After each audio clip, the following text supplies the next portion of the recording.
Before I get started, there are two parts in Hamilton. Act 1, which includes all the songs before the intermission. So the first song being Alexander Hamilton.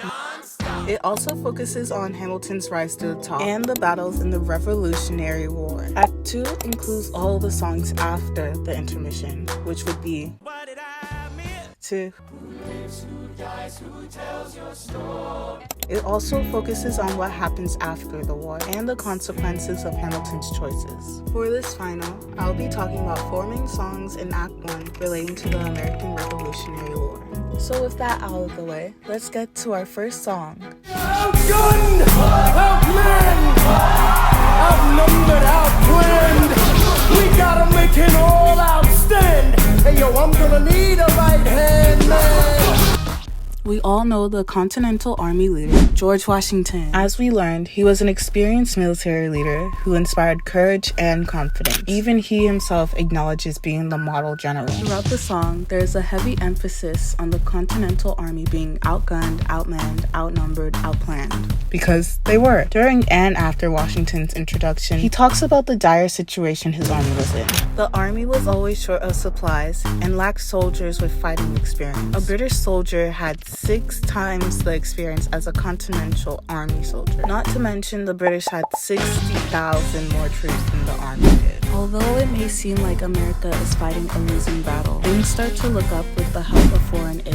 Which brings us to our next song. Everyone give it up for America's favorite fighting Frenchman.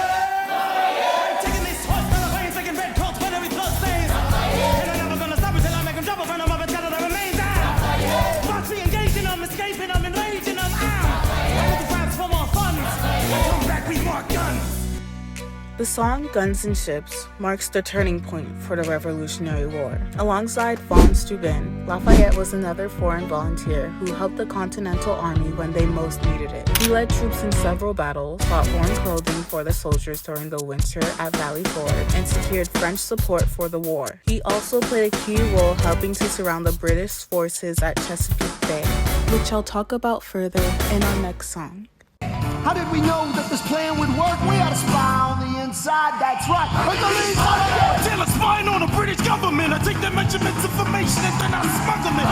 Some up with this revolutionary covenant. I run with the sons of liberty, and I am loving it. See, that's what happens when you up against the ruffians. We in the somebody's gotta shovel it. Hercules Mulligan, I need no introduction. When you knock me down, I get the back up again. Although we didn't learn about Hercules Mulligan, we did learn about how spies helped with the revolution. They gathered intel, provided advance warning, and fed false information to the British. From spy intel, Washington set a trap for Cornwallis surrounding him at Yorktown, where the British army was heavily outnumbered. The French later joined in, surrounding the land and sealing off the entrance at Chesapeake Bay, leading the British to surrender after a rough 3 weeks of fighting. Near the end of the song, when Lafayette says, it references how the war influenced the French to start a revolution of their own. Now, let's move on to our last song.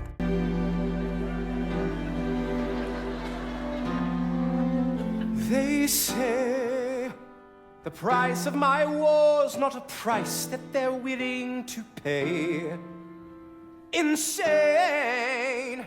You cheat with the French, now I'm fighting with France and with Spain. I'm so blue. This song is King George's response to the war.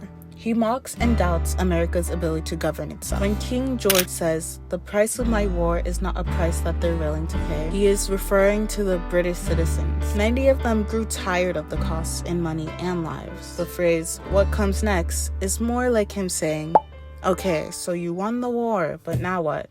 Can you actually run a country without me? King George wasn't the only one who had doubts about the new nation. Most European countries, especially ones with monarchies like Spain, Prussia, even France, were uncertain that a democratic republic could last. Those 4 main songs in Hamilton reflect what we learned in our 8th grade U.S. history class about the American Revolution. Thank you for listening, and I hope you all have a great week.